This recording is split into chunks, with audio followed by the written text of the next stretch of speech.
সন্ত্রাসীরা এটা পরিকল্পনা করে এটা করেছেন মির্জা আব্বাসের নির্দেশে, তারেক রহমানের সম্মতিতে এই ঘটনা আজকে ঘটেছে। আমাদের আহ্বান থাকবে, অনুরোধ থাকবে, আগে যা করছেন সেই আচরণ যদি পরিত্যাগ করতে না পারেন তাহলে কিন্তু এবার নির্বাচনে এটার পরিণতি ভালো হবে না। এবং বিএনপি নির্বাচন সহ এই বিভিন্ন সিনিয়র নেতৃবৃন্দ তারা গত 16 বছর আওয়ামী লীগের সাথে আপোষ করে রাজনীতি করেছে। আপনারা দেখবেন তাদের বেশিরভাগের ব্যবসা বাণিজ্য সবকিছু আওয়ামী লীগের লোকদের সাথে সংশ্লিষ্ট, এবং তারা নিজেদের ব্যবসা বাণিজ্য অর্থ সম্পত্তি ঠিকানার লোভে ঠিকানার কারণে নিজেদের স্বার্থের কারণে তারা হোলমার্কেটে কখনো রাজপথে নামে নাই, মাঠে নামে নাই। ছাত্রদল, যুবদল, বিএনপি, তৃণমূলের নেতৃত্বরা, নেতাকর্মীরা জীবন দেওয়ার জন্য প্রস্তুত ছিল, কিন্তু এই মির্জা আব্বাসের মতো নেতারা ঢাকা শহরে কোনো গ্রিন সিগন্যাল দেয় নাই। গণ অভ্যুত্থানের সময় তারা মির্জা আব্বাসের জন্য অপেক্ষা করে নাই।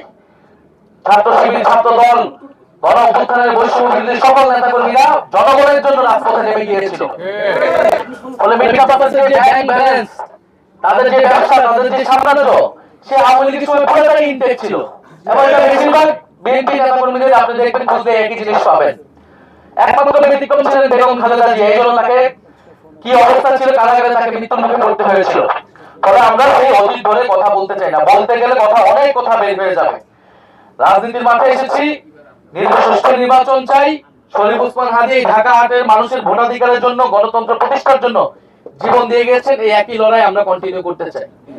কিন্তু আজকে যেটা হয়েছে এটা খুবই দুঃখজনক, খুবই ন্যাক্কারজনক, এবং এটা অস্বীকারের চেষ্টা আরো বেশি ন্যাক্কারজনক।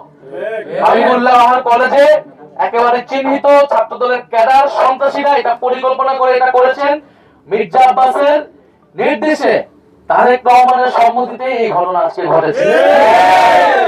ফলে আপনারা একদিকে ভালো ভালো কথা বলবেন স্টেজে উঠে, আরেকদিকে আপনারা বিরোধী, আপনাদের যারা বিরোধী রয়েছে, প্রতিদ্বন্দ্বী রয়েছে, তাদেরকে আপনারা দমন করবেন সন্ত্রাসী কায়দায়, আওয়ামী লীগের রাজনীতিকে পুনর্বাসন করার চেষ্টা করবেন। এইটা আমরা বাংলাদেশে হইতে দেব না। আজকে আমরা হুঁশিয়ারি দিচ্ছি নির্বাচন কমিশনের প্রতি। আমরা দেখতে চাই এটার ব্যবস্থা কি নেয়, কলেজ প্রশাসন এটার কি ব্যবস্থা নেয়, এবং বিএনপি দলীয় ভাবে এটার কি ব্যবস্থা নেয়। এরপরে বাকি জবাব আমরা রাজপথে দিব, আমরা 12 ফেব্রুয়ারি ইলেকশনে দিব।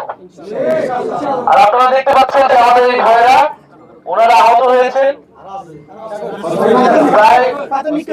প্রায় 12 জনের উপরে। সেটা শুধু অনেক মিডিয়াতেও এটাকে নেগেটিভ ভাবে যে দিদি মারা হচ্ছে, তোপের মুখে হচ্ছে। এটা খুবই স্পষ্ট একটা পরিকল্পিতভাবে সন্ত্রাসী হামলা, যে হামলায় আমাদের ঐক্যবদ্ধ বাংলাদেশের অনেক ভাই বোনেরা আহত হয়েছে, হেনস্থার শিকার হয়েছে। এবং এটা আমরা আইনিভাবে, রাজনৈতিকভাবে আমরা এটার মোকাবেলা করব। এখন আমাদের